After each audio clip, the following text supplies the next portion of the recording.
আমরা সমস্ত রাজনৈতিক দলের সাথে কাজ করছি আলহামদুলিল্লাহ। হ্যাঁ, সব রাজনৈতিক দল একটা জায়গায় আমরা এনেছি যে আমরা দুর্নীতিমুক্ত হইতে চাই কিনা, ভালো মানুষ হতে চাই কিনা, এই সমাজটাকে মারামারি হানাহানি বন্ধ করতে চাই কিনা। সে জামাতে ইসলাম হোক, আওয়ামী লীগ হোক, বিএনপি হোক, তারপর হলো হিন্দু হোক, যেই দলের হোক না কেন ভাই, আপনি যে কোনো দল করেন, কিন্তু এই কাজটা আমরা যে কোনো ধর্মের হোক একটা জায়গায় আমরা ইউনিটি কায়েম করেছি। নৈতিক ও সামাজিক মূল্যবোধ, নৈতিক সামাজিক মূল্যবোধ কি? এক কথা আমি বলি যে আদম আলাইহিস সালাম থেকে আজ পর্যন্ত কোটি কোটি লোক আসছে, কারা সফল কারা ব্যর্থ।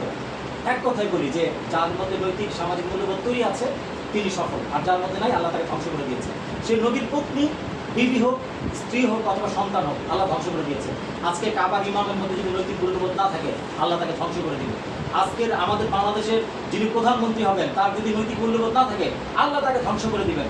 আমাদের যিনি নৈতিক মূল্যবোধ হবে তিনি কিন্তু কি হবেন? হ্যাঁ, মানে নৈতিক মূল্যবোধ হলে তিনি সফল হবেন। এই হলো আমাদের এক কনসেপ্ট। আমরা আপনার থেকে মূল্যবান বক্তব্য শুনবো।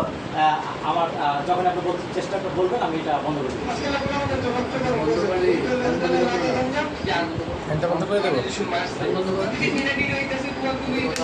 বিপথগামী তরুণ প্রজন্মকে আলোর পথে ফিরিয়ে আনতে 2021 সালে যাত্রা শুরু করে সহি কুরআন শিক্ষা ফাউন্ডেশন এসকিউএসএফ এর স্মার্ট লাইব্রেরি, কাউন্সিলিং ও আত্মশুদ্ধির সফটওয়্যার। এর মাধ্যমে পড়াশোনায় অমনোযোগী, অবাধ্য, নেশাগ্রস্ত ও কিশোরকারীর সঙ্গে যুক্ত শিক্ষার্থীরা আত্মশুদ্ধির মাধ্যমে মূল স্রোতে ফিরে আসবে। অনেক মাদক ব্যবহার করে, অনেকে মা বাবার কথা শোনে না, ওদিকে মুক্তি পাবে। দেশের 652 থানার প্রতিটিতে কমপক্ষে 100 ইমাম ও খতিবকে স্মার্ট প্রশিক্ষণ দিয়ে 65,200 জনকে এই কাজে নিয়োজিত করার উদ্যোগ নেওয়া হয়েছে। মাইকের মতো নেশাগ্রস্ত কিশোর গ্যাংয়ের সাথে যারা যুক্ত আছে এই সমস্ত শিক্ষার্থীদেরকে আমরা আলো পথে ফিরিয়ে আনবো। তো এই প্রশিক্ষণটা কিভাবে করবো আমরা প্রক্রিয়াটা আমরা তাদেরকে শিখাবো। দেশের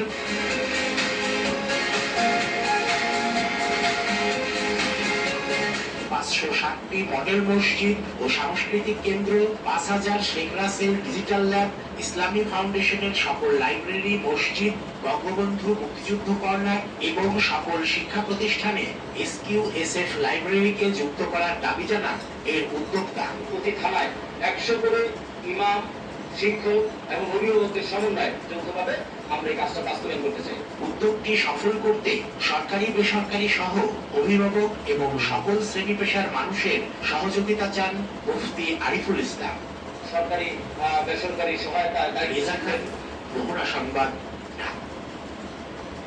বাচ্চাকে বা শিক্ষার্থীকে আনন্দদায়ক ফরম্যাটে তাকে পড়াশোনার পরিবেশের মধ্যে রাখতে হবে। লাইব্রেরি এমন একটি জায়গা যেখানে শুধু জ্ঞান মিশতে থাকে। কেউ যদি জ্ঞান সমুদ্রে ভাসতে চায় তাকে অবশ্যই লাইব্রেরিতে যেতে হবে, কেননা লাইব্রেরিতে থাকা বইতে একাডেমিক শিক্ষা তাহলে আমরা কিছু আপনার ইনশাআল্লাহ মতামত করার জ্ঞান জ্ঞানের সমুদ্র লাইব্রেরি তবে জ্ঞান।